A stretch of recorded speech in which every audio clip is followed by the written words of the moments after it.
Hoxen, gaurkoan geurekin hemen honintza Legorburu Larrea. Eta berak gizarte langintza ikasketak inzoitu zen bertan, da 2015-16 ikasturtean amaitu. Da gaur egun, Emun izeneko kooperatiban diardu lanean.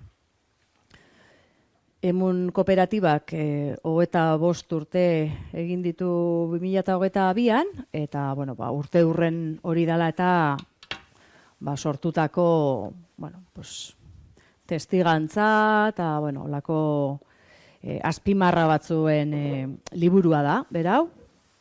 Eta bertan honintzaren netik irtendakoa da pasarte hau.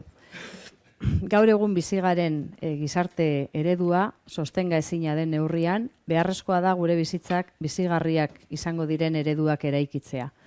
Eta beraz, dauzkagun egiteko moduak eraldatu eta arautzea. Emunen, ahalegin horretan asmatzen ari garela, uste dut. Orduan, gaurkoan, honintza, alaxe tentatuta, Mendala denboratxo bat, eta gaurko saioaren bidea eta gidoia prestatzeari ekin genion, eta iruditzen zaigu, niri iruditzen zait, berak gizarte langintza ikasle zaneko garaiaiek zelako akorduak edo zelako lektura egiten dozun gaur egunetik orduko hartaz. Jakin ja, ez dala, oin dala, ez dakit, 20 urteko ezer, da zerbait hurbila, baina aldi berean, gauza asko egin eta gertatu diren esarrezkero, hortitxik astegatik, ia. Atzalde hon, ni honintza Legorburu naiz, kontxezik aurkeztu nagoen moduan.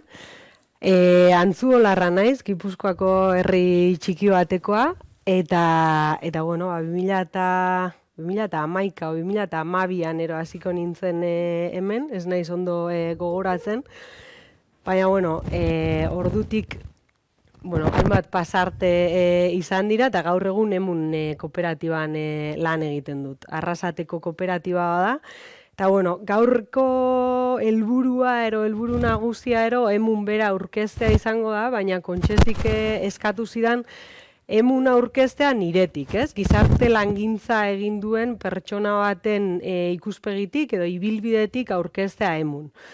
Orduan, hasieran, nahiko eskaera arraroa iruditu zitzaidan, zeda pixka bat nire bizitza kontatzea, ez? Eta hemen nola plaza publiko baten, nire bizitza kontatuz, nola iritsi naizen Emunera eta Emun zer den, ez? Eta nola ulertzen dudanik gizarte langile bezala edo, Emunen egiten dugun lana. Orduan, lotxa puntu batetik edo nator, ez? Pixkate arraroa gaur egingo duguna, baina, espero zuentzat ere baliagarria izatea. Nik egia esan Kontxesirekin hitz egiten jarri arte, nire buruan neukan gizarte langintzan graduatutako pertsonatzat, baina ez gizarte langiletzat. Ni beti izaten nuen ni nintzela gizarte langile bat, sekula gizarte langile izan ez dena. Hau da, nik ez dut sekula lanik egin, ez gizarte zerbitzuetan, ez bestelako hirugarren sektoreko elkartetan basuetako asko gaur egun horri biliko zarete praktikak egiten da abar, eta nik bi ardatz horietan ez naizenez mugitu, nik beti esaten nuen, nik formazioz gizarte langintza egin dudala, baina ez naizela gizarte langilea. Eta orain nire duda ditut, ean gizarte langilea naizen, ez naizen, gizarte langintzan nahilen edo zer egiten dudan, ez? Gaur egun, aipatutako gizara Emun kooperatiban lan egiten dut, eta bai, ez dakit gizarte langintzan aritzegaren bere horretan, baina bai aktibazio soziokomunitarioan. Hori argi daukat, aktibazio soziokomunitarioa egiten dugu, aurrera eramaten ditugu ekintza proiektuak aktibazio soziokomunitarioa ardatz daukatenak. Eta hori guztia egiten dugu euskaratik, euskara ardaz duen proiektua da Emun, eta euskararen normalizaziorako tresna bat edo izango litzateke, genero berdintasuna, gobernantza eta abar lantzen ditugu. Gero azalduko dut ondo emun zer den. Gaur egun bestalde tesia ere egiten ari naiz EHUn, antropologia feministako ikerketa taldean, eta pixka bat hizkuntza eta generoa eta abar lantzen ditut tesian. Eta bueno, hortan ere badiardut, hortan esan daiteke bi lan edo dauzkadala, batetik emuneko aholkularia naiz eta bestetik tesia ere egiten diardut. Baina, bueno, nola iritsi nintzen ni emunera, ero zergatik gizartelagintza eginda, hizkuntza eta hizkuntzaren munduan sartu nintzen. Bueno, hasiera batean antropologia egiten hasi nintzen Bartzelonan, hori bai zen 2011, orduan hemen urrengo urtean etorri nintzen honuz. Bartzelonara joan nintzen antropologia egitera. Batxilergoan, zuek ere gogoratuko zarete, orain dela 4 urtero, batxilergoan, bueno, badirudi mundua bukatu behar dela eta bizitzako erabakiri garrantzitsuena hartu behar dela eta ze karrera egin behar dugun, eta hor ja gure bizitza guztiz enfokatzen dela gauza batera eta gero ezin dela aldatu eta abar, bueno. Hor nengoen ni ere, eta pentsatzen nuen munduko erabaki garrantzitsuena zela, eta joan nintzen Bartzelonara antropologia egitera, jakiteke oso ondo antropologia zer zen, ze garrantzitsuena niretzat momentu horretan Bartzelonara joatea zen, eta hasi nintzen antropologia egiten, eta bueno, konturatu nintzen, batetik, urte nahiko arraroa izan zen, nik orain gogoratzen dudana, mendik egiten dudana irakurketa nahiko arraroa izan zen, ez? Joan nintzen Bartzelonara gogo handiarekin, unibertsitateak berak dakarren, ez dakit ez, lagun berriak, esperientzia berriak, ez dakit zer, kriston espektatibekin eta espektatibak ez ziren bete. Orduan, klaseak eta oso handiak ziren, denetariko jendea zegoen, jende askoz ere zarragoa, beste ibilbide batekin, eta hor nolabait txiki edo sentitzen nintzen, galdu egin nintzen mundu horretan. Eta ikasten ere, nik ez dut batxilergoan eta sekula ez naiz izan ikasle bikaina, baina, bueno, aparteko ezer egiteke gainditzen nuen, da nahiko nota honak, eta gero unibertsitatean horrek ez zuen horrela funtzionatzen, ez? Eta hor pixka bat nahaztu egin nintzen. Orduan, berriz itzuli nintzen, eta erabaki nuen gizarte langintza egitea. Antropologia utzi eta gizarte langintza egitea. Ja, Euskal Herrian eta abar. Eta orduan, gogo handiz hasi nintzen, gizarte langintza ikusten nuen gauza praktikoago bat zela, ez? Antropologia baino, eta justizia sozialerako edo tresna bat zela, eta hori zen nik nahi nuena. Oso oroitzapen ona daukat Gasteizko garaietaz, eta ez soilik, onut ja ez nintzen etorri unibertsitateko nik neukan parafernalia horrekin buruan, baizik eta ikastera etorri nintzen, ja karrera bera interesatzen zitzaidan, ez? Eta hor gogoan dut, batez ere, 3. da 4. urteak dauzkatola gogoan gogoratzen naize ondo, eta ikasgai ezberdinak ere bai. Ez dakit zuek gure ikasgai berdinak edo egingo dituzuen, antzerakoak izango direla pentsatzen dut. Eta gogoan dut, adibidez, gizarte langintza, ez gizarte zerbitzu espezial, hori emon zinuen, ez da? Bai, hori eguzkirekin ematen genuen, eta azkenean bilakatu zen geopolitikako klase bat, edo, asko hitz egite genuen, eztabaidatze genuen asko, eta ni gogoan dut oso ondo pasatzen nuela, ez? Hizketarako edo gaitasuna, hausnarketarako, eztabaidarako hori dena garatzen joan ginen, ez? Eta gogoan dut, eta orain pena pixka bat ematen dit, ze hemen ikasitakoa edo nik uste dut gizarte langintzak niri behintzat begiak zabaldu zizkiala erantzun asko eman, ez? Eta zen dena, ni bizi nintzen flipatuta bezala, ez? Osea, derrepente ulertzen nuen munduak zela funtzionatzen zuen, bueno, munduak. Bai, baina, bueno, ordura arte ulertzen ez nituen gauza batzu izena jartzen hasi nintzen, eta Eta hori gogoan dut, eta oso ondo pasan nuela, eta bai, oso ondo pasa zentzu horretan, Osea, formatzen, ikasten, hausnartzen, hor asko eztabaidatzen genuen, klasetik erten eta baita eztabaidan jardute genuen, eta hor begiak zabaldu zitzaizkidan, eta hori oso momentu polita niretzat, ez? Eta askotan pentsatzen dut, naiz eta bizitzan gauza asko ikasten joango garen, eta oraindik nik ere gauza asko dauzkat ikasteko hori espero dut, ez? Eta gauza berria deskubrituko ditut, eta ez dakiz zer, orduko flipe hori uste dut ez dudala biziko, ez? Eta nik hori kriston bai, nostalgiatik gero bizi dudala esango nuke. Eta gero gogoratzen naiz bi ikasgairekin. Gero nik uste dut nire ibilbidea markatu dutenak. Batetik metodologia kualitatiboa, eta hori Kontxesik berak ematen zigun, eta ez da berzion pelota. Metodologia kualitatiboan, batzuek pentsatuko zen, metodologia kualitatiboa? Bai, niri asko gustatu zitzaizkidan, han egin genituen ariketak, ez? Teknika ezberdina garatzea zen helburua, zuek ere hori aurreko urtean emango zenuten, ez? Hori 2. mailan zen, bai. Guri tokatu zitzaigun erlijioaren gaia. Eta, karo, jendea azerren, no sé cuantos, da, ni erlijioa, bueno, a ber.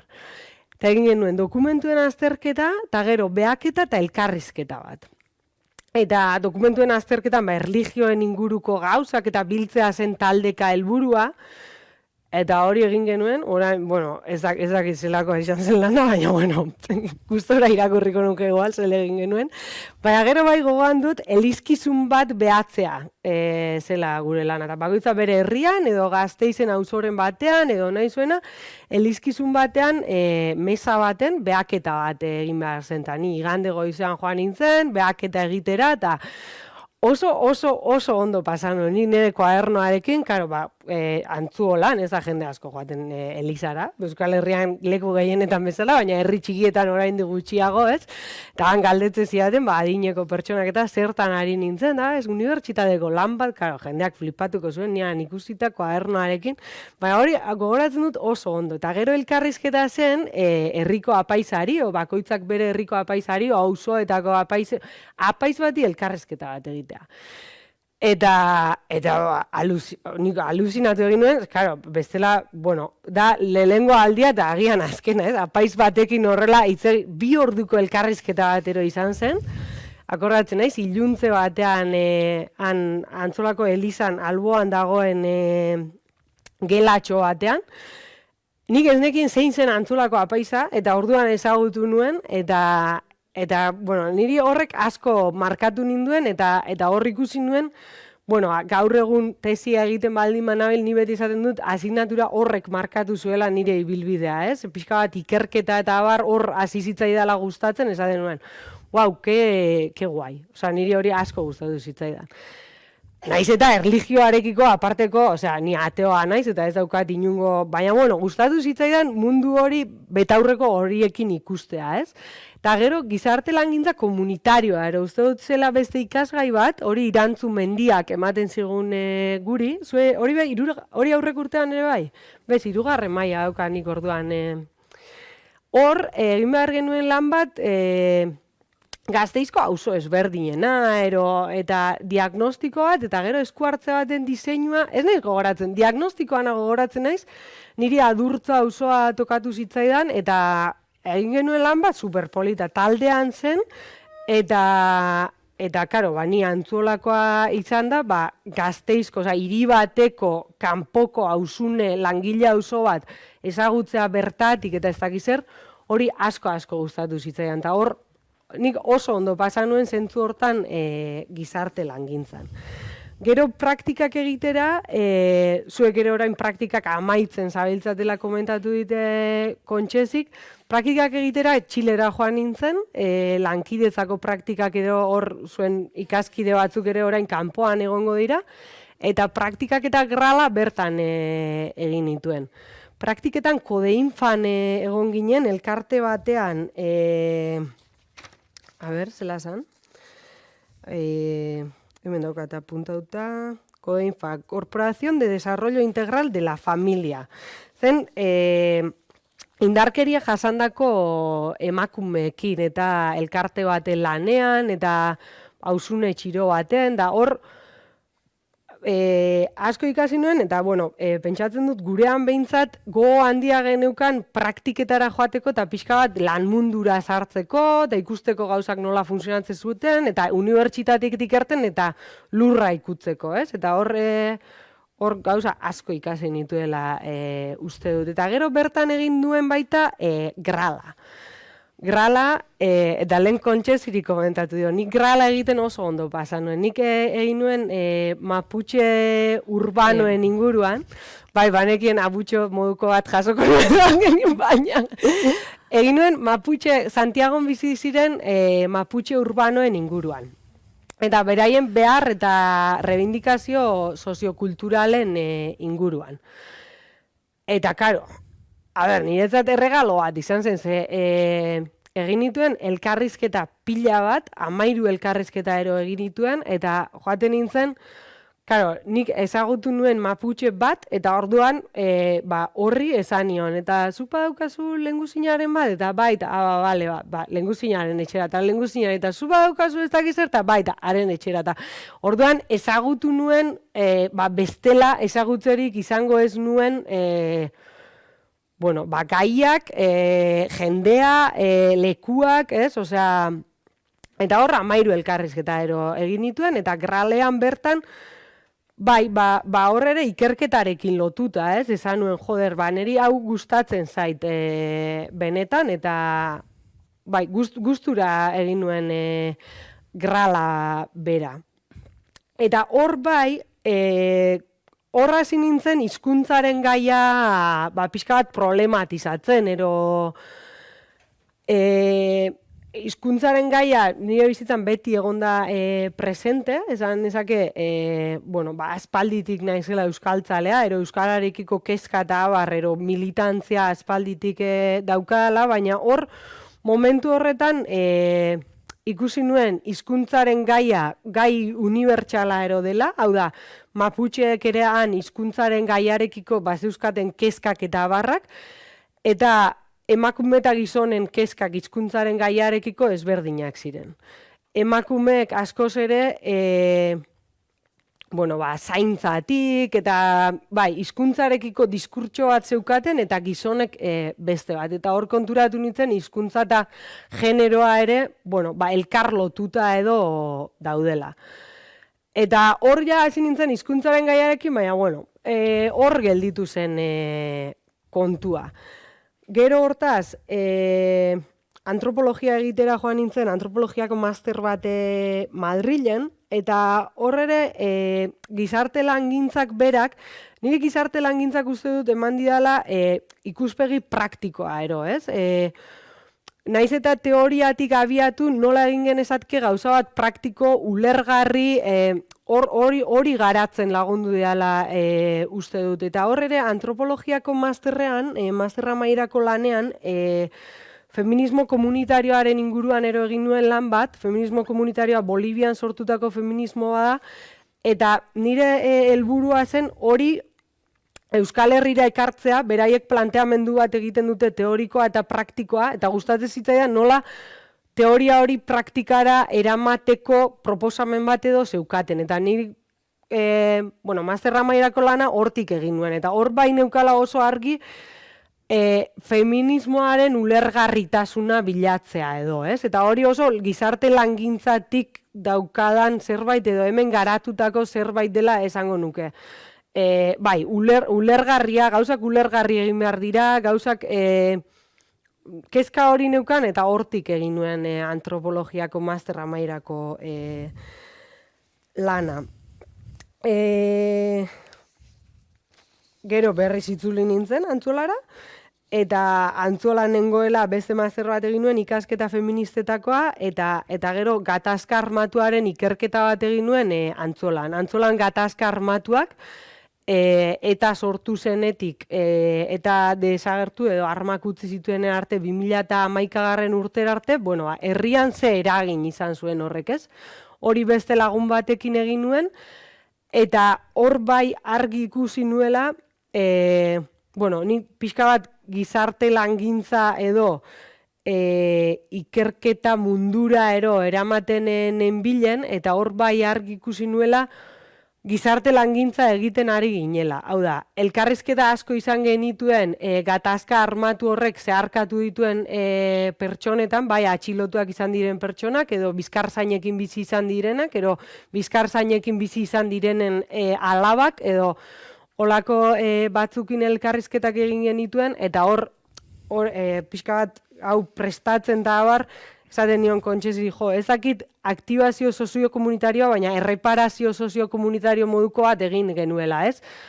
Gai bat izan da Euskal Herrian ez dena hitz egin, eta gutxiago herri txikietan eta abar, eta jendea nik ikusten nuen oso erreparazio moduko bat, ez? Eta herriaren erreparazio moduko bat edo izan zela. Hau horrela, iritsi nintzen momentu batera, ikasi eta horre finantziazioa lortu genuen, baina modu oso prekarioan jardun genuen ikerketa hori egiten Antzuolan eta abar, eta hor pentsatzen nuen, niri ikertzea gustatzen zait, baina ikerketa oso prekarioa da, ez? Eta oso zaila ikerketatik bizitzea bere horretan, igual unibertsitatean baldin bazaude, ikertu zenezake, baina klaseak emanez, ero abar. Eta orduan, erabaki behar nuen, lan munduan zer egitea nahi nuen, edo zer egitera joango nintzen.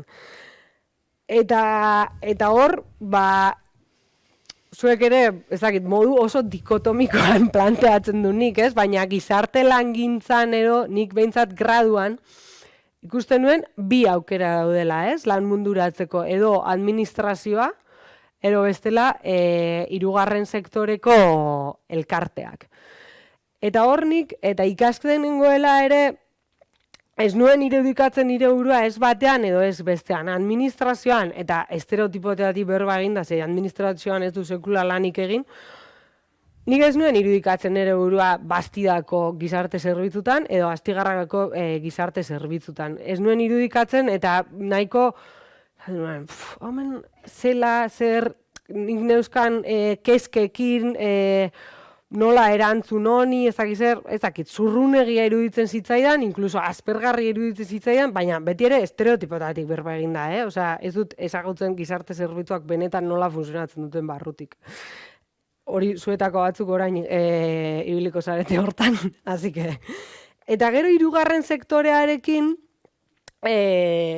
kezka neukan, edo ez? Nire inguruan ikusten nuen hirugarren sektorea, igual Caritas, Gurutze Gorria, eta abar, kutsu karitatibo bat edo ikusten nion, eta gero nire ibilbidetik eta nire bizitzan hizkuntzak izan duen zentraltasunetik, nahiko gaztelaniazko mundu bat edo gaztelaniaz funtzionatzen duen mundu bat ikusten nuen. Eta orduan, hor zelabait umezurtz ezakit, baina bai graduko espektatibak edo ez iren betetzen edo nire buruan ezen sartzen bi aukera horretan jardutea edo eta ez nengoen aukeratzeko, bitarte horretan kamarera nintzen, orduan, Astigarragatik deitu eskero fenomeno, baina, klaro, eta orduan, olako 2018an, Euskaraldia zizen 2018an, da Euskaraldiko antolatzeko bilera batetik gertetzean, gaur egun nire lankide den batek komentatu zidan emunen jende bila zebiltzala eta ber interesa eukiko nuen, eta bialtzeko kurrikuluma, eta ez dakiz zer, eta bialdi nuen kurrikuluma, ze esaten nuen, igual bada leku bat, ez? Nire... nik neuzkan batetik eraldaketarako asmoa edo gizarte langintzara ekarri ninduen hori, edo inkluso aktibazio soziokomunitarioko nahi hori betetzen zuena, eta euskarak presentzia nabarmena zeukana, eta genero berdintasunak ere bai, gero feminismoan formatu nintzen, eta feminismoa ere beste garrantzitsu badela esan daiteke. Honintza barkatu Bai. gustuko zaitut. Bide batez gainera hartara arnasa hartu eta edan aldozu zerbait ere bai. Igual pasatzen garelako hoxen, ez? Emunen sartzera, ez? Oina artean indiguzun kontaketa pues, biluzte txiki hau, incluso grala egiten ondo pasazuela esatera arteko arrarotasun bat igual erakutziaz, eta oso urte intensoak, gelditu ere etzinan egin, eman zizun hor, ikasketa ekstrak egiteko urte intensoiek, eta ez dakit, zeure barne interesak eta gaiak zirenak lotuaz, ezta? Esan duzu hizkuntza eta genero, eta prestaketan bialdu zen idan batean jartzen zuen Txile arte joan behar izan itzan lotura hori antxen entzutera edo jasotzera, eta bueno, gaur egun zabiltza, ez dakit honintza izango zara, gizarte langintza ikasi eta ondoren tesia unibertsitatean ezertan ibili gabe, kakotxa artean, ez? Beste arlo batean gaur egun ibilitia lanean, bakanetaiko bat. Eta zuei bai tokatu zaizuela entzutean, eure ahotik ere bai, ez? Gizarte langintzan, ikertzea garrantzitsua dala esan egiten digute, eta izan da, ikertzea edo aztertzea zer egiten dan, kontatzera iristea zer egiten dan, antolatzera iristea egiten dan guztia, sistematizatzea, eta, bueno, hori ala da, eta ala, ikerketaren beharraren ideia, bakizue horren profeta gabiltzala hemendik, ez? Gero beste gauza bada, egiten asmatzea, nola gizarte zerbitzuetan diarduzuenak praktikak egiten, edo eta bestelako entitate batean, nahikoa lan badago egunerokoan atenditu behar diran egoerak eta situazioak, nola egiten dan hori erregistratzen, eta erregistroa beraia egokia den, eta ikertze edo arakatzean pentsatzea hori beste norbaitzuk egin beharko dute, o beste baliabide batzuk egon beharko dia. Bueno, hau horrela edo bestela. Orduan hoxen, haizean kontatzen, haine gizarte langintza ikasten, ikasi ostean, eta orduan zeuk nola ikusten zenituen igual, irudi zeneukan gizarte langile baten eginkizunena, gizarte langintza denari buruzko definizio edo konstrukto bat, eta bueno, hori gero bidean zehar, nola jantzaren zeu osatzen, ez? Olako txiak, orduan, bueno, azteko eskerrik asko lehen zaten zuna, bat da etortzea ona, ez? Beste zer egin batzuk utzita, eta beste bada ribeibal lauek egiteak ekartzen duena. Bueno. Eta euskeraldiaren prestaketarako batzorde herritar batean zenbiltzala, kurrikulun bat nora bota edo nora aurkeztu proposatu edo hortaz informatu zizun pertsona bat, ez? Bizitzako situazio horiek esatezula, ez? Eta alaxe emunera. Eta igual hemendik aurrera zuzen, jarraitzen dugu arilkatzen da emunen web horria dagoela hor. Gero, por cierto, gero jarraituko dozuen hoi eskatzen dizuet, hau gehiago kuskusatzea, gehiago miatzea, eta bueno, ia ze barne arlo ikusten dozuen interesekoa, eta hori zereginaren publizitate aurrera. Bueno, emun, ez? Jardun dut emunen abilela, emun ez dakizer, emun gehienok gustat ez duzue ezagutuko, zer den, zer egiten dugun. Nik esango nuke emun proiektu badela, ez? Honi behintzat horrela bizi dut, emun proiektu bezala bizi dut. Gure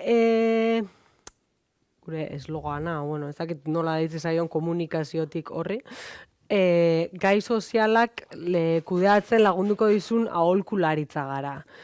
Nire burua aholkularitza baten lanean abilela esatea edo ni aholkularia naizela, ez? Konsultora, osea, pixkat zaila egiten zait, nik aholkularitza esan eta ez dakit, hola, ofizina hori xamarrak irudikatzen ditu, nahiko ilunak, eta ez naiz errepresentatua sentitzen aholkularitza kontzeptu horrekin, baina bai, benetan eta praktikan teknikoki aholkularitza bat gara. Emun, kontxezik aipatu den moan, 97an sortu zen, Arrasaten.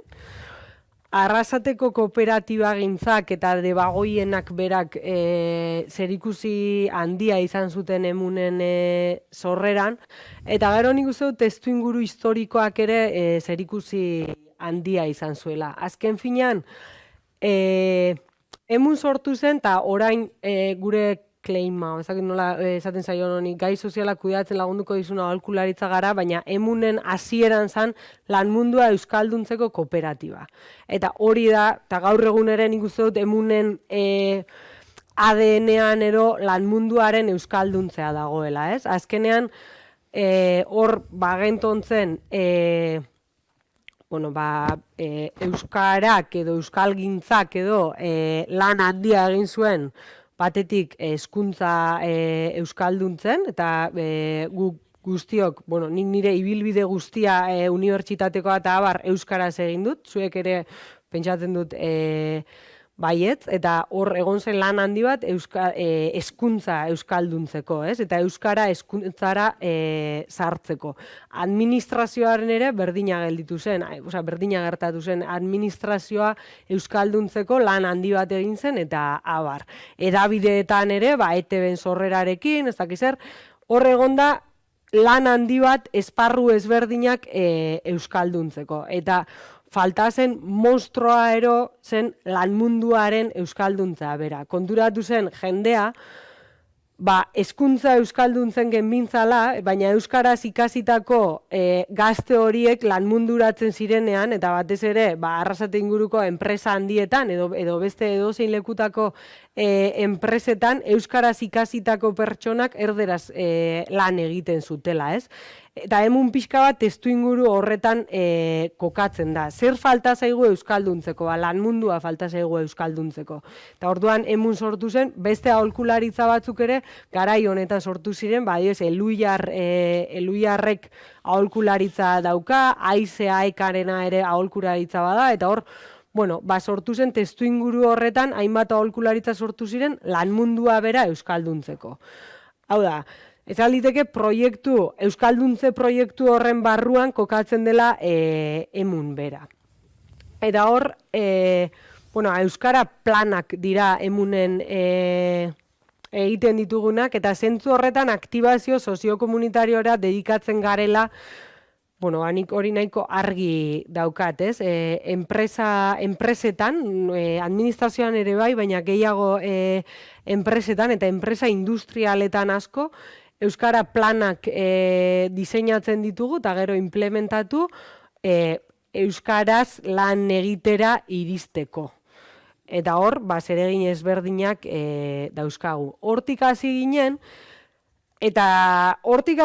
hori zelako momentu horretan beharra, ez? Beharra zegoen euskara lanmundura sartzeko eta horretan aholkulari gixara funtzionatzeko. Gaur egun, euskararen beharra hor dago, baina beste behar sozial batzuk ere garatu dira. Eta zentzu horretan, gaur egun euskaratik ikasi duguna edo euskara planetatik ikasi duguna, beste zerbitzu batzuetara ere zabaldu dugu. Eta zentzu hortan gai sozialak kudeatzen laguntzeko aholkularitza eta ez lanmundu euskalduntzeko soilik garela esan genezake. Adibidez ni, euskara planetan nabil, baina genero berdintasun planetan ere banabil, ez? Genero berdintasuna enpresetan bultzatzen, eta hor legez gaina egin behar dituzte hainbat gauza, eta hor aholkulari gixara nabil ni hainbat enpresetan. Gobernantza edo parte hartze zerbitzuak eta abar ere eskaintzen ditugu, seguru igual zuetako batzuk parte hartze prozesuetan, edo nik uste dut graduan ere parte hartzearen inguruan eta hitz egiten zela, eta inkluso igual asignatura honetan ere aktibazio soziokomunitarioan, hala edo nola parte hartzea gobernantzaren gaia ere ikutuko duzue. Ikutu, baina ipatze butxean, bai. Herrietako parte hartze prozesuak, ero aurrekontu parte hartzaileak, eta horren kudeaketan ere jarduten dugu emunetik. Gero, aniztasunaren gaiarekin ere, harrera planak eta bestelakoak ere eskaintzen ditugu, eta gero asko aniztasunaren zerbitzua euskararekin lotuta, ez? Herri ezberdinetan askotan arazo behar edo bestelakoak sortzen dira aniztasunaren gaia eta euskara lotuta, batez ere jatorri ezberdineko pertsonekin eta barre lan eginda, migrazio kontuak eta euskara lotuz, eta hor, kontu ezberdinekin jarduten dugu. Gero, gizarte erantzunkizunerako ere beste zerbitzua genukan, gizarte erantzukizunekoa enpresen gizarte erantzukizuna edo esaten da, nahiko termino ez da berria, baina Euskal Herrian igual nahiko berria dela edo esan genezake. Uste dut, ni ez naiz aditua honetan, ni ez nabil zerbitzu honetan, eta azken finean da, enpresek ere badaukatela gizarte erantzunkizu bat, ezta? Gizartearen parte diren enean, eta gizartearen parte dira, gizartean eragin bat daukate eta hortik erantzunkizun bat ere badaukate. Izan erantzunkizun ekologikoa edo gaur egun horren beste hitz egiten den iraunkortasunaren terminotan eta abar, izan pertsonekiko erantzukizuna, izan soldaten inguruko erantzunkizuna, enpresak gizartearen parte diren enean eta aktore sozial batzuk diren enean erantzunkizun batzuk dituzte gizarte honen ongizaterako ere. Eta gero berrikuntza plataformen kontua, hori gero aipatuko dut, Debagoiena 2030 berrikuntza plataforman hor banabilelako, eta hor komentatuko dut. Hortaz, emun hauxea, gai sozialak kudeatzen laguntzeko aholkularitza bat. Zentzu horretan, gizarte langintza, nik uste dut niri formazio moduan ondo etorri zaidala, gizarte langintza oso orokorra delako, ez? Eta askotan hemendik irten eta bi aukera soilik ikusten baditugu ere, nik uste dut mundu oso zabala dela, eta hemen ikasten ditugunak beste leku batzuetan ere oso erraz aplikatu daitezkela, eta nik uste dut hori dela nire kasua. Azken finean, enpresetako gai sozial ezberdinak, behar sozial ezberdinak, enpresek dauzkatenak, horiek garatzen edo laguntzen dugu. Nik euskaratik eta genero berdintasunetik. Zentzu hortan, gu izanten gara, ni behintzat, nire egunerotasunean, naiz kudeatzailea, dinamizatzailea, formatzailea, aholkularia, gauza ezberdinak egiten ditugu, gauza kudeatu egiten ditugu, hainbat, adibidez genero berdintasunean, legalki gauza batzuk egin beharra dauzkate enpresek, soldata erregistroa, soldata arrakala neurtzeko erregistro bat eraman beharra daukate, eta hori Espainiako ministeritzati dago legalki jasota, eta urtero egin behar dute, eta ez dakiz zer. Hor, zentzu hortan kudeatzailea naiz, datuak beraiek ematen dituzte, eta nik datuak sartzen ditut, eta horren irakurketak egin, eta abar. Beste askotan, dinamizatzailea naiz, bilerak, prozesuak, plan estrategikoen diseinua, beste sortze lan batzuk egiten direnean, dinamizatu egiten dut, eta ariketa ezberdinak, jendea dantzan jartzea izaten da askotan gure lana, aktibazio hori, izan genero berdintasunean, edo zer esanik ez, Euskaraldia datorrela, eta enpresetan, Euskara planetan lan asko egiten dugu, eta hor gure lana dinamizatzailearena edo izaten da. Bestetik formatzaile ere izatea tokatzen zaigu, plan ezberdinetan formazio ezberdinak ematen ditugu, izan soziolinguistikari lotutakoak edo genero berdintasunari lotutakoak, nire kasuan esaten dut, eta bestetik aholkularitza ere ematen dugu, azkenean guk edukizko aholkularitza ematen dugu, aholkulariak eta teknikariak gara batzutan. Teknikariak, itzulpenak egin genitzake, edo bestelako gauza teknikoak, baina aholkuak ere ematen ditugu, ez? Askotan galdetzen diraten niri hau, batzorde osatu behar dugu, eta batzorde honen osaeran zer izan beharko genuke kontuan, ez dakiz zer, eta hor aholkatu egiten duzu, ez? Orduan, bueno, gauza oso ezberdinak egiten ditugu eta langintza ezberdinetan jarduten dugu, baina nik uste dut barrenean edo ardatzean erroan badagoela aktibazioaren gako hori, ez? Azkenean gure helburua eraldaketa sozial bat ematea da enpresa munduan, horrek dauzkan zailtasun danekin, baina aktibazioa bada gakoa, eta hor aktibazio soziokomunitarioan jarduten dugu emunen. Igual pixka bat zehazte arren, ez? Orain arte orso orokorrean edo jardun dut, ni genero berdintasuneko proiektutan nabil, hiru enpresetan, eta komentatu dizuetan, kudeatzaile lanak, formazioari garrantzia handia ematen zaio genero berdintasuneko planetan, formazioari eta sentsibilizazioari, batez ere plan berriak direnean, hor ordu asko pasatzen ditugu formazio ezberdinak egiten eta plantilla formatzen eta sentsibilizazioa ere lantzen dugu. Eta gero lidergo kontuak, ahalduntzeko tailerrak, maskulinitatean deserakuntzako tailerrak, hor, gai ezberdinak jorratzen ditugu beti ere enpresen baitan. Gero euskera planetan Ulma Pakatxinenen abil, Ulma ezaguna da, Ulmetako batean, eta hor, erabilerari, ezagutzari, lotutako kontuak lantzen ditugu. Hor beraz, aktibazioa oso gakoa da euskera planetan. Gero, Debagoiena 2030 aipatu dudan berrikuntza plataforma edo da, Debagoieneko eskualdean sortu zen, Debagoiena 2030, eta nolabaiteko sare bada eskualdearen beraren eraldaketa helburu duena edo.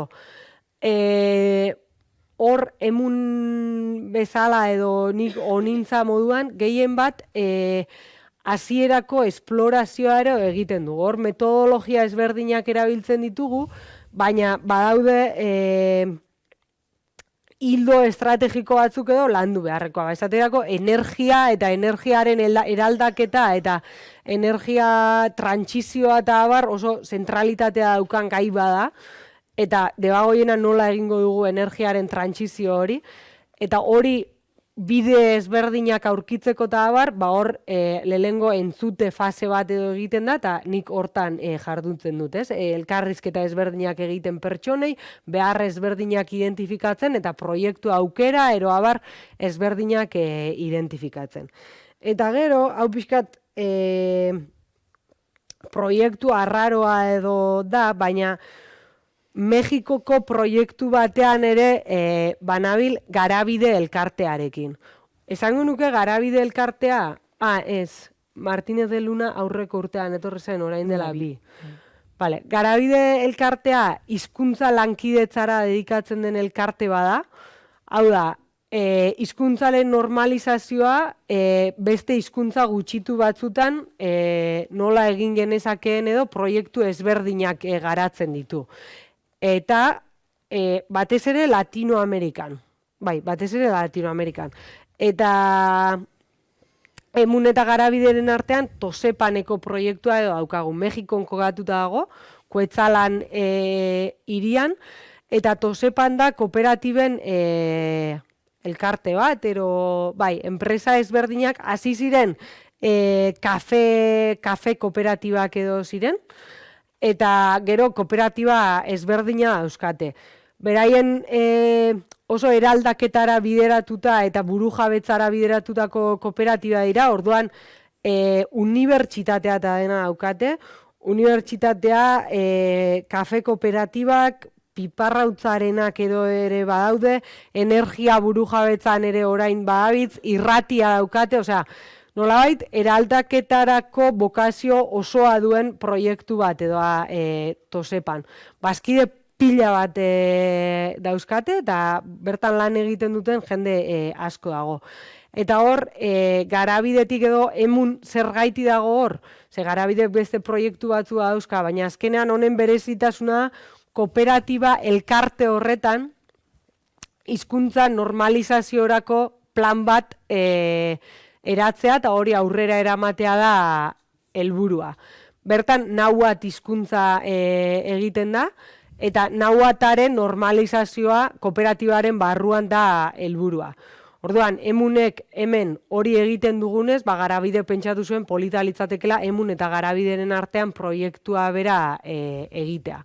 Ni aurreko urtean egon nintzen bertan, 12 egun edo, bertan hizkuntza aholkularitza, hizkuntza aholkulari badago, pertsona badago hizkuntzaren normalizazioa dedikatzen dena Tosepan barruan, kooperatibaren barruan, eta guk hemendik egiten diguna, bere tresna batzuk, edo norabaiteko babesa edo eskaini. Lana bera, bertan dagoen hizkuntza aholkulariak egiten du, bera nahuat hiztuna da, eta bera nahuat da, eta berak aurrera eramaten du lana. Eta horixe zen nik gaurko prestatuta neukana, nolabait, besterik gabe, zuek orain amaieran zaudete, ez? Eta Kontxesik aipatze zuen, laugarren mailan polita dela ikustea, gizarte langintza zabala dela eta aukera ezberdinak eskaintzen dituela, eta azken finean aktibazio soziokomunitario horrek forma ezberdinak hartu ditzakela, ez? Izan administrazioan, izan elkartegintzan, edo izan gure kasuan, kooperatiba batean. Eta nik uste dut hori dela mezu nagusia, edo ezakit. Bai, holan. Zeuen artean ere, aukera da kasoten enean, bakoitza praktiketan ezagutzen ari da, ez? Ze langune ezberdinak eta bakoitzaren barruan, ze proiektu eta programa ezberdina dauden, anistasun hori, badago ikustea, ez? Gertatzen da, norbere lekutik, o dagoen lekutik ikusten du, eta, hortarako daude ikasketen barruan, praktiken jarraipenaren ikasgaia, edo gainbegirak eta bezalakoak, ez? Norbera kutsatzeko pixkat, ondokoak, ze gizarte langintza lan espazio diferentea topatzen ari dian. Eta zure kasuan, batetik, emun ere ez da, gaur egun, gizarte langintzako praktika egiteko espazio bat, izan alko luke, horrela landu eta horrela ikusiko balitz, gauzak ez dia berez horrela, baizik eta igual zela begiratzen zaien eta zelan ikusten dian, ez? Eta aktibazio, animazio, suspertze soziokomunitarioen arloa bereziki, ez da? Da zerbait, hau entzuten diazue beste batzutan ere bai, gure ingurune hurbilean asko dago horretatik, baina asko dago maila herritar, popular, autogestionatuan, edo asko dago kultur formazio kutsu udaletxeetatik sustatzen dian programa kulturalei heltzen baldin bazaie, edo, formazio iraunkorraren bidetik, ez da, izan helduen irakaskuntza, edo izan gaur egun jubilatu gazte eta ja aurretik ere formazio duenak dian horiekin. Orduan, formazioari, kulturari lotutako programazioa dago udaletxetan, baina kulturaren arlotik. Orduan, hori hor dago, eta ez dakik oso ondo, ia gizarte langintza eta gizarte zerbitzuetatik zerbait egin ote daitekeen, elkarlanean, kultura arlokoekin, edo dago berdintasun arloko atala, udal baten barruan ere bai, eta ez dakigu hor egiten dana ere animazio soziokomunitariotik ote dakan, baina, eta gero gaur egun hainbeste, aspalditxotila, ez da, baina sare hitza, eta zeuk esaten zen duna plataforma, edo saretze, eta, saretze hitza agertzen den aldiro, edo gobernantza hitza agertzen den aldiro, uste bai ikasi behar dugula begiratzen, hori badala territorio bat, gizarte langile batek hor badaukana zeregina, ez da. Baina, bueno, gauza hauek pixkanaka forma hartzen, eta lehen esan dakaten forma, o begiratuz ematen zaien forma. Etortzen nahi zait orain irudi bat aurreko astean, ez? Justo gaur da Saharako Errepublika proklamatu zenaren urtea, eta pues, beste momentu batzutan ikusten egon gara, ez da, gaur da, ez dakit, minbiziaren eguna, gaur da, fibrosi ez dakizaren eguna, izendatuta dauden egun horiek, eta, bueno, fetxa edo efemeride seinalatua direnak, eta bueno, gero eta memoria makalago eta eskaxago dakagun garai hauetan, memoria iteko importante dira efemerideak, eta egun seinalatuak. Orduan, horren arira, Lasarten ibizin da izen herrian, gizarte zerbitzuetan, baina genero berdintasun arloan, baina emakumeen etxearekin batera, baina herriko mugimenduekin programa bateratu bat sortu nahian dabiltza laik, udala eta mugimendu herritar feminista, ia hor ze programazio eraiki, ez da? Eta hori, hola ez duena flash batean, berotu aldi, neke eta zelan egiten asmatzen, zer, eta gizarte langintza ikasi zuen pertsona bat, bertan, gaur egun lanean berdintasun arloan. Eta zuk esan duzun klabean, apustengo nuke, garapen komunitarioaren alegin horretan. Eta konkretamente zer egiten, burrukatzen asko, kartel batean jartzeko ekintza sorta batzu proposatuak talde feministetatik, beste batzuk Saharen aldeko taldetik, beste batzuk emakumeen etxetik, eta ekilibrio hori bilatzen, ez da, zelan egitea komeni den gauzak teknikoki, eta aldi berean politiko, arlo hori daraman zinegotziak nola nahi duen, eta protagonismoak, eta hoien orekak. Orduan, bakit gauza asko esan ditu dela, baina aktibazio soziokomunitarioa da rezetario horik ez dakan kontu bat, argi dago, ez dana bakarrik taldeak edo pertsona batzuk taldean elkartuta daudenean dantzan jartze hori relativamente erresa da, behartze kontu bada. Baina, herri mailan edo komunitate mailan talde ezberdinetako ordezkaria gauza komunean egiten, helburu bat minimo batzuk adosten, eta pertsonon egoak hor hori da, manipulatu esan edo zentzu, goxatu zentzuan, ze gauza komplejoa den, eta gizarte langintza dela konplexutasun eder hori, ez? Orduan, bai, ez dakit, dakazu iruditzai, kurrikulum bat pixkat apabullantea, eta hau ez da ere pelota, baina amaitu zenuenetik, gaur egun arte zenbat gauzetan formatzeko sartu duzun zeure burua eta eginaz joan zaren ez da ohikoa eta zorionez ez da beharrezkoa, ez? Ez dinot, hau jarrita praktikaetako bizipen intensoa egiteko urtea, ez? Mentzaudetenok. Gradu amaierako lanari forma eman, bultza eman, sostenido bat egin, eta orduan, ez, helburua ez da...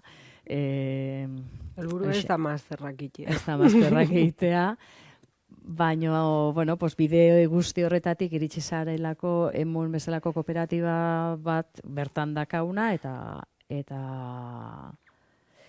25 urte dituena, erakundeek jaio eta aurrera egin da batzutan desagertzen dian, eta aurrelako bada. Eta eta zeuri ere norbaitek esango zizun, esan dozu moduan lehen, kurrikulum bat botatzea animatu zaite emunera. Baita ere, emun bezalako toki bat, eluiar bezalako espazio bat, beraien area sozialean, badia gizarte langintzako formazioa dakazuten pertsonok bertara kurrikulum bat erakusteko modukoa. Noiz eta momentua egiten denean, ez?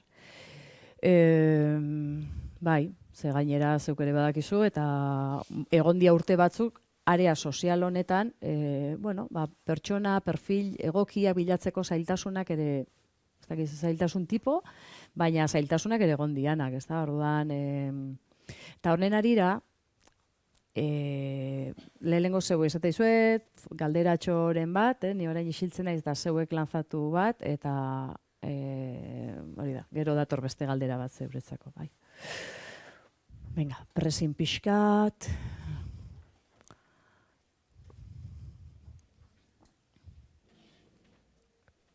Venga, aprobetxatu, mesedes.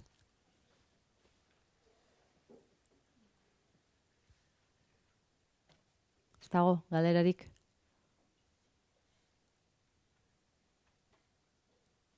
Badator galeraren bat, Irene? Ez da, amago faltsua.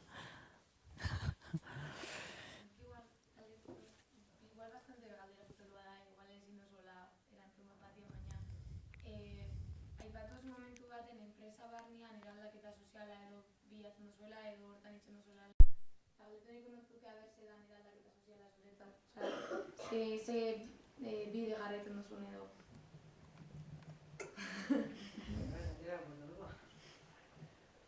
Ez dakit ez. A ber, nik uste dut.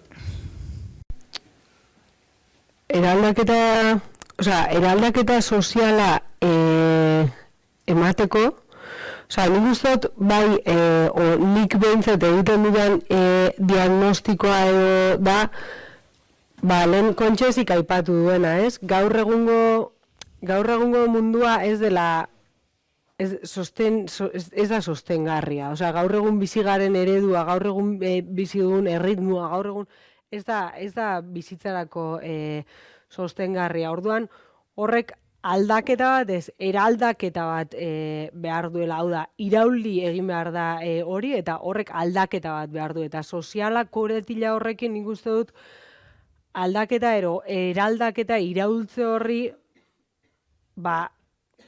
sozialki edo justua izan behar dela. Eta gero nik uste dut emunen zerbait ikasi baldin badut dela planifikazioaren garrantzia. Hau da, eraldaketa sozial bat emateko, eta gauzak batzutan gertatzen direlako, eta testuinguruak ahalbidetzen duelako, eta ez dakizer, baina normalean nik iristea nahi baldin badut arbelera jakin beharko dut biderik egokiena hau dela, ez? Eta hau dela egin beharreko bidea. Eta hemendik baldin manoa 1, 2, 3, 4, 5, 6, 7 mai pasa behar ditu dela, ez? Eta nik uste dut zentzu hortan planifikazioa oso garrantzitsua dela, hori arbela baldin bada eraldaketa soziala eta guk ulertzen dugun mundu justuago baterako bidai hori, planifikatu beharko, lehenengo ikusi beharko dut zer dagoen. Hau da, hemen 7 mai dela eta hau utzi dagoela. Orduan, bidea errezagoa dela hemendik egitea, baino. Eta nik uste dut emunen hori, eta gero gure bailaran debagoienan, dagoen industria eta higienero kopuruagatik esaten da oso laukiak edo galela eta oso pla egiten ditugula gauzak. Eta egia da, emunen ere nik hori ikasi dudala, baina niri balio izan dit, eraldaketa soziala o zerbait egitea ero aldatzeak planifikazioa dakarrela ulertzeko, ez? Eta askotan, ni behintzat lehen, egin. Ekintza, baina ekintza egin aurretik, igual pixka pentsatu egin beharko dugun, nola egin behar dugun, ez? Eta zer bide jarraitu beharko dugun. Eta hori da, eraldaketa soziala zer den? Ez dakit erantzuten. Hori da, nik ikasi dudana, emunen ikasi dudana, eta nik eraldaketa soziala ulertzen dut mundu niretzat bizigarria ez den mundu hau irauli, eta justizia soziala oinarri duen beste mundu bat eraikitzarekin edo. Oso modu zabalean.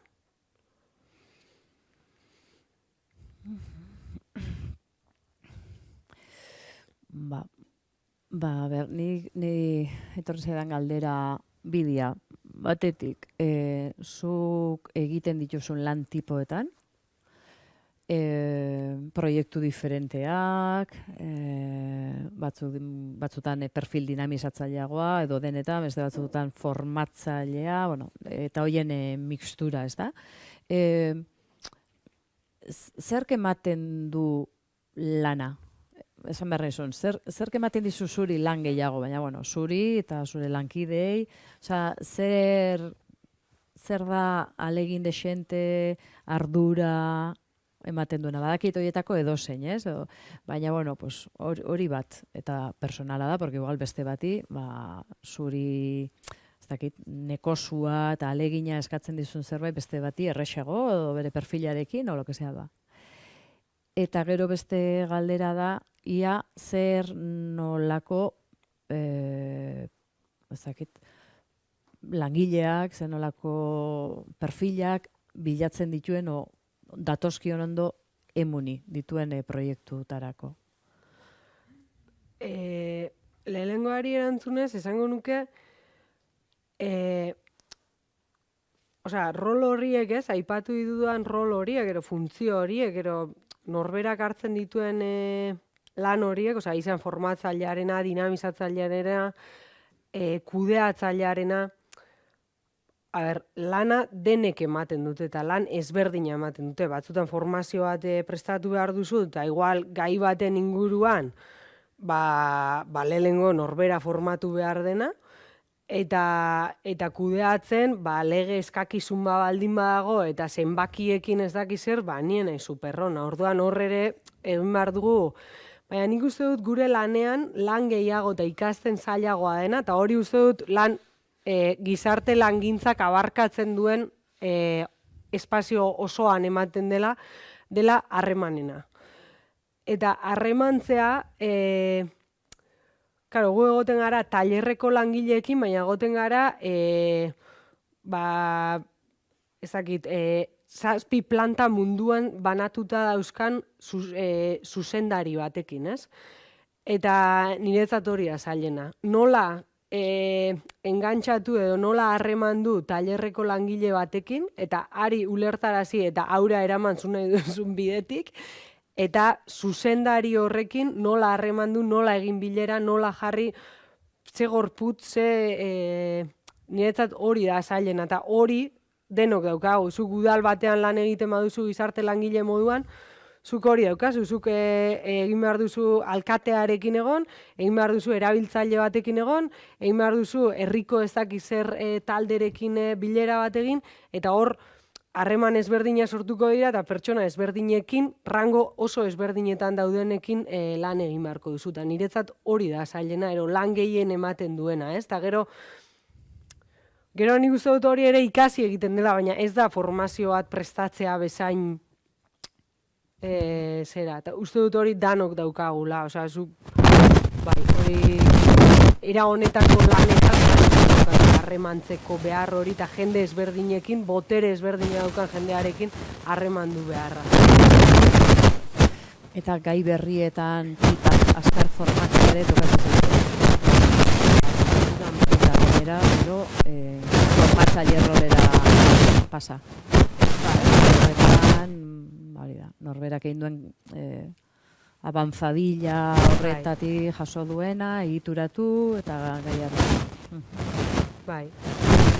Eta gaina aditu, zu joan berzara leku horretan aditua zarela edo, esan ez, bueno, esan ez, baina jendeak hori pentsa ezala, eta zu badakizu ez zarela aditua, orduan horbe batzutan, bai. Eta ez nahiz goratzen bigarren galera. Bigarren galera zan, ia zenolako, perfila komeni zaion emun bezalako langune bati. Arrezkero, sortu da, beste nun kokatzen da emun, ez dala atera orain arte. Nun, fizikoki? Bulego nagusia edo bulego zaharrena arrasaten dago, gero Andoainen Martin Ugalde Kulturparkean, Martin Ugalde Kulturparkea da, igual ezaguna egingo zaitue lehen egunkaria zegoelako eta orain berria.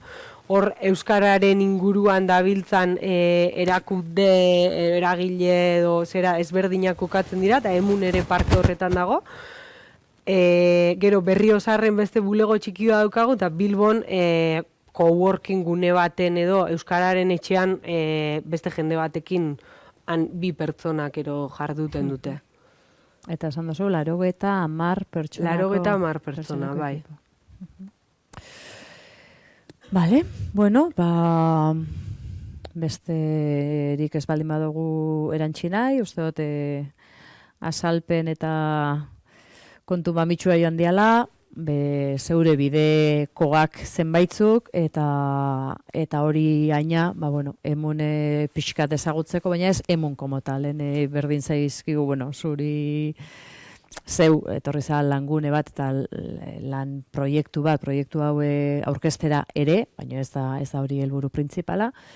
Eta edozein kasutan, bai, merezi du web horrian bertan agertzen danak arakatze denboratxo bat eskaintzea eta bertan eta biharetzi norberak lan gune izan dezaken espazio hau ezagutzea, ez da? Eta honetxekin utziko dugu aurkoa, beste gabe, eskerrik asko, honintza, itegatik prestatze, rebobinatze, organizatzea kontakizun bat, eta ona jarri, eta da hause mateagatik, mila esker, txalo batekin.